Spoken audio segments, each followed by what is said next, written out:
साधू संत त्यांची मतं मांडत असतात असं फडणवीसांनी म्हटलेलं आहे। संघाने हिंदू संस्कृती जिवंत ठेवल्याचं बागेश्वर बाबा यांचं म्हणणं आहे। बागेश्वर बाबांच्या वक्तव्यावर फडणवीसांनी ही प्रतिक्रिया दिली आहे। साधू संत त्यांची मतं मांडत असतात असंही फडणवीसांनी म्हटलेलं आहे। इतिहासामध्ये अशा प्रकारचा कुठलाच दाखला आपल्याला पाहायला मिळत नाही।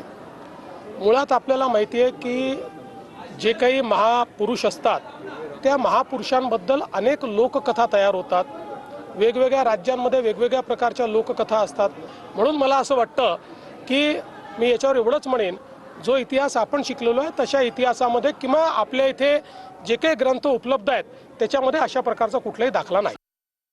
बघा, शेवटी जे काही साधू संत असतात ते त्यांची मतं मांडत असतात आणि मला असं वाटतं की त्याला नीट कॉन्टेक्स्टमध्ये घेतलं पाहिजे।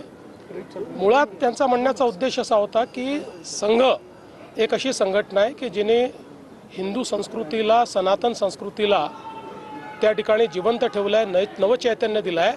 त्यामुळे आपल्या घरचा एक मुलगा हा त्या संघामध्ये असावा।